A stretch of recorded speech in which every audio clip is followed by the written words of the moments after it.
Alright, so we are about to fit a couple of volume spacers, tokens, volume reducers, whatever you want to call it, on my FOX DPX2 rear shock.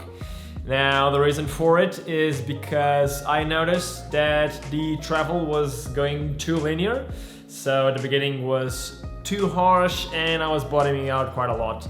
So what I did, I bought these official volume spacers from Fox. They come in 5 and different shapes and sizes, so you can fine-tune your shock to fit the settings you want. I want something a little more progressive, which is small bump sensitivity, a little smoother, which is the beginning of the travel, and not bottom out at the end.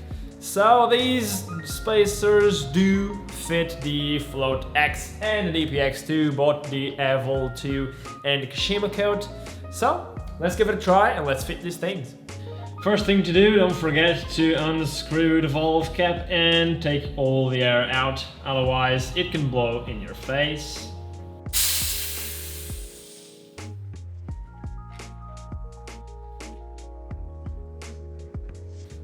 Okay, so what we need to do now is just unscrew this cap and it will all come undone.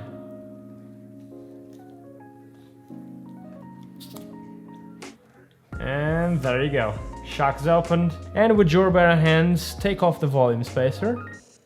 And let's put some new ones. And this is the level of customization we do have. Already inside of the shock was a 0.2 inch spacer. Now, there come a lot more in the kit. We have a 02, we have a 04, 06, 086 and a 102.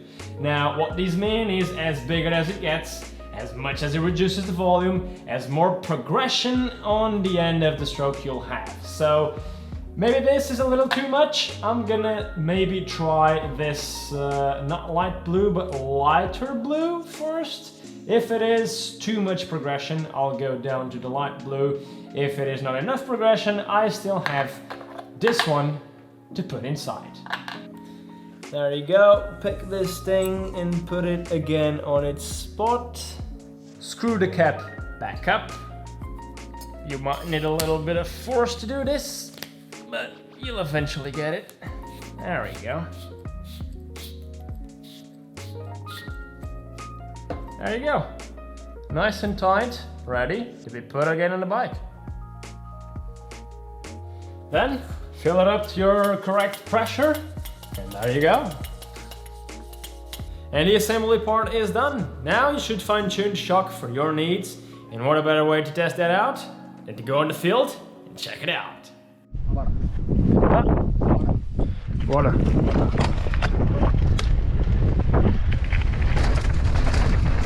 Yo!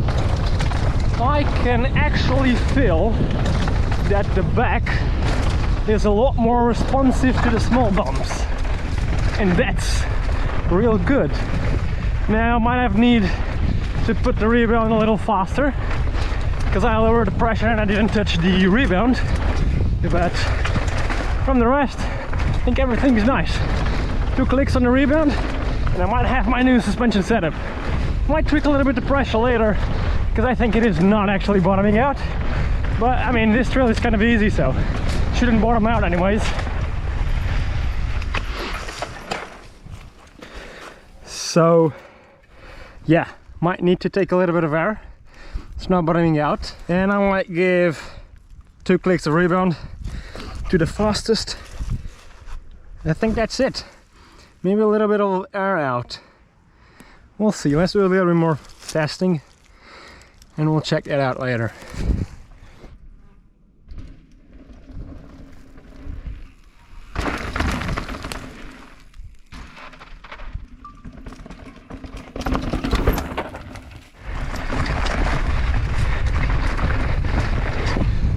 Ooh, big case. Oh, it's so nice. Up to flat, let's go. And okay, after a couple of days testing the bike out on the trails, we've noticed that we might have to reduce the volume spacer. Because on these types of trails, The suspension shouldn't bottom out anyways, but on these types of other trails with these kinds of features, Ooh, big case. I should have been bottoming out the suspension, which I didn't. So I know that the small bump sensitivity is a lot better than it was. I increased 2 clicks of rebound just to keep the suspension a little higher on its travel. But we're gonna have to replace the 0.86 volume spacer we have in there and replace it with the 0.6. That way on harsh hits, we're gonna be actually bottoming out and using the whole travel of the suspension, and we're gonna be adding another click on the rebound to leave the bike sitting a little higher on its travel. And we're gonna keep the same air pressure.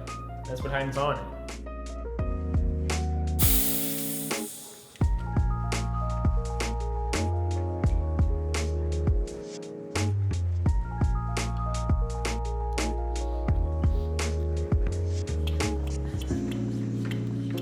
And that's it.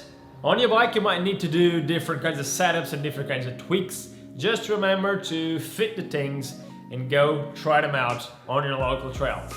Now, hope you guys find this video interesting, hope you learned something from it, and I'll see you guys next time.